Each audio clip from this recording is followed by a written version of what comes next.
Hello students, इस video में हम करेंगे माय मदर एट 66 बाय कमला दास से रिलेटेड कुछ important points about the poet, paraphrasing of the poem, summary of the poem, difficult words जो इस पोएम में आए हैं उन्हें एक्सप्लेन किया जाएगा और कौन कौन से पोएटिक डिवाइसेस इस पोएम में यूज़ किए गए हैं उनके बारे में बात की जाएगी।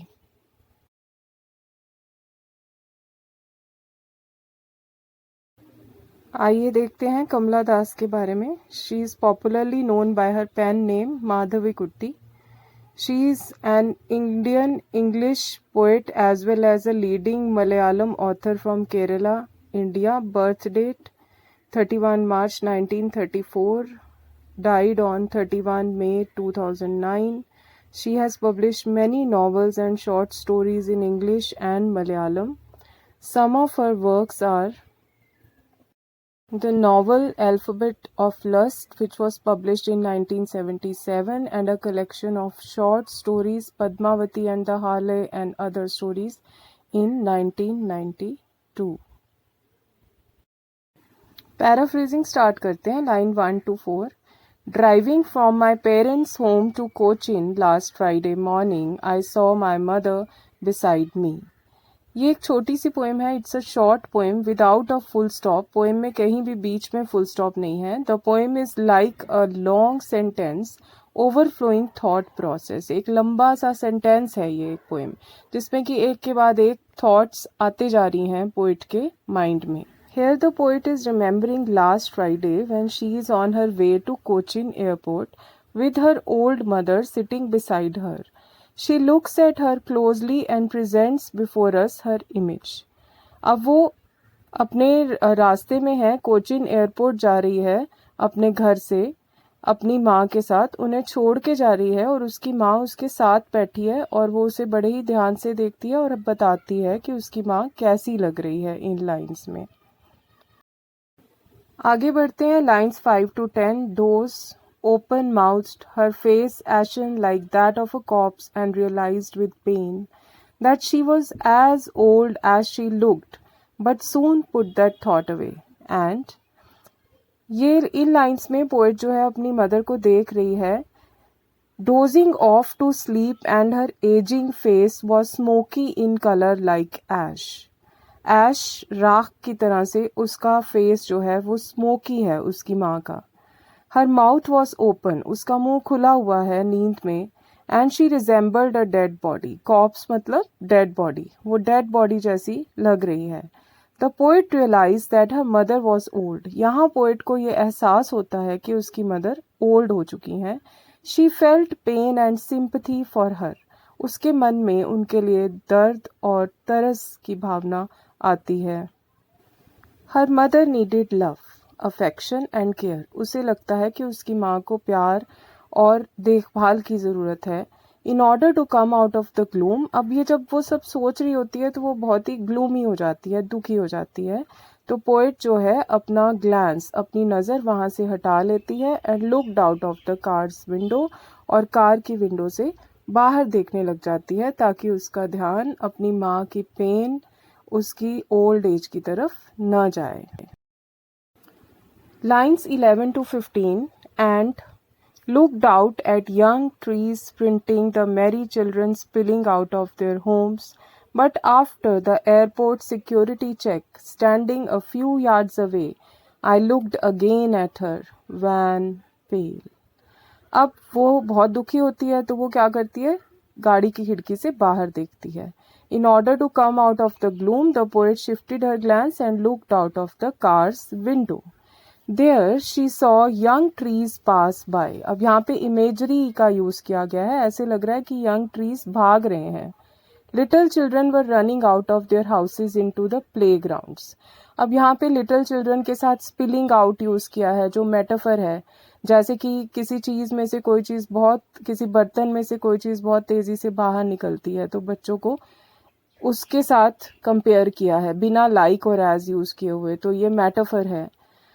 These things were contrary to the aging face of her mother. ये ट्रीज और छोटे छोटे बच्चे जो हैं उसकी माँ के बिल्कुल कॉन्ट्ररी हैं, उसके ऑपोजिट हैं.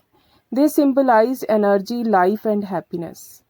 As they reached the airport, the poet was about to leave for the aeroplane. She glanced at her mother one more time. Her mother appeared weak and pale. उसे अभी भी अपनी माँ बहुत ही कमज़ोर और पीली लग रही है। वैन मतलब कमज़ोर, बिना ताकत के। पेल मतलब रंग उड़ा हुआ। तो उसे जाते टाइम भी जब वो कुछ दूरी से अपनी माँ को देखती है सिक्योरिटी चेक के बाद, तो उसकी माँ उसे बहुत ही वीक और पीली लगती है। आगे बढ़ते हैं लास्ट 4 लाइन्स पर। As a late winter's moon, and felt that old familiar ache, my childhood's fear, but all I said was, "See you soon, Amma." All I did was smile and smile and smile. Her mother appeared weak and pale, just like अब as a late winter's moon, यहाँ पर ये simile use किया है, poetic device है simile, क्योंकि as से start हो रहा है ये। तो उसको किसके साथ कंपेयर कर रही है वो? Moon in the winter season. और वो बहुत ही उस मून को अच्छा मून नहीं माना जाता क्योंकि वो बहुत डल होता है। And felt that old familiar एक, और उसको बचपन से एक ही डर उसके मन में हमेशा सताता था कि उसकी माँ से वो एक ना एक दिन बिछड़ जाएगी, और उसको वो ही दर्द फिर से अपने आप में फील होने लग जाता है। But all I said was, पर वो कुछ नहीं कहती, वो अपना ये दर्द अपनी चिंता छिपा लेती है और कहती है सी यू सून अम्मा। वो कहती है कि मैं तुम्हें जल्दी ही मिलूंगी अम्मा। All I did was smile, और क्या करती है अपने अंदर की तकलीफ को छिपाने के लिए smile and smile and smile. तो यहाँ पर स्माइल को 3 बार लिखा गया है, रिपीट किया गया है इस वर्ड को। इस पोएटिक डिवाइस को कहते हैं एनाफोरा, और रिपीटिशन है ये। तो इस तरीके से वो अपनी माँ को फाइनली गुड बाय कहती है।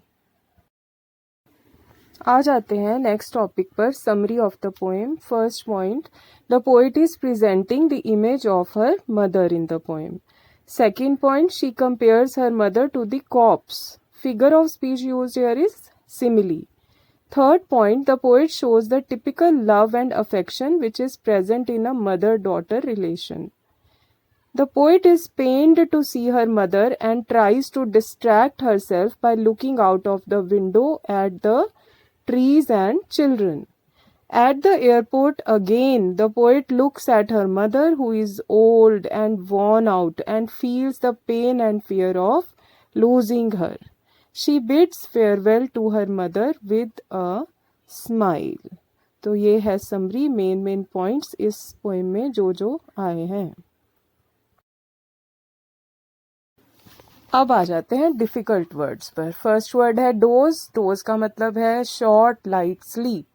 सेकंड वर्ड है एशन। एशन मतलब ऐश जैसा, वेरी पेल। थर्ड वर्ड है corpse, a dead body. Fourth word है स्प्रिंटिंग, तेजी से भागना, दौड़ना।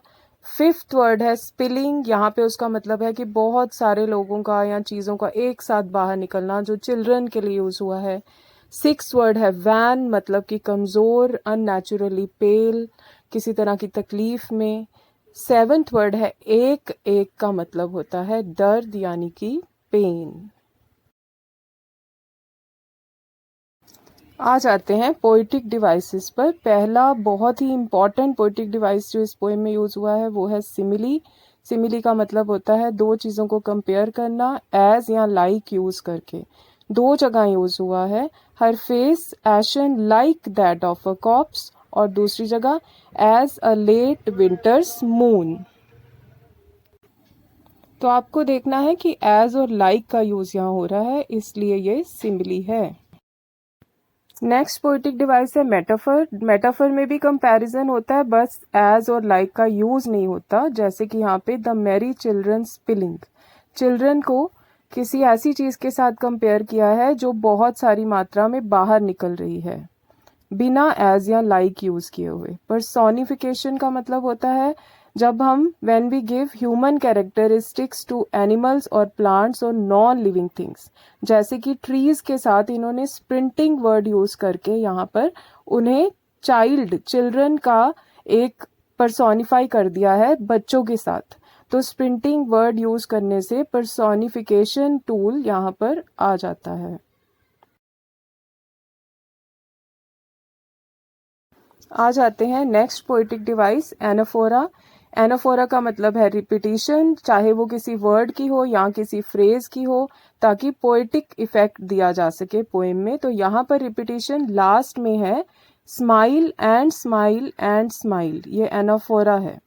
उसके बाद finally alliteration, it is the repetition of the consonant sound in the line of a poem, जैसे कि माई मदर, म साउंड को रिपीट किया जा रहा है। That thought, the I said was see you soon, स said see soon। तो स साउंड, ये सभी कॉन्सोनेंट्स हैं इंग्लिश अल्फ़ाबेट्स के। जब इनकी रिपीटिशन होती है एक लाइन में तो इसे एलिट्रेशन कहा जाता है, और इसका काम भी पोएटिक इफेक्ट देना ही होता है। Thank you everyone. अगर आपको ये वीडियो अच्छी लगी हो तो आप इस चैनल को सब्सक्राइब कर दीजिए, इस वीडियो को लाइक कर दीजिए। enjoy learning, enjoy the lockdown period and learn during this period। बहुत बहुत शुक्रिया। Thank you. Bye bye.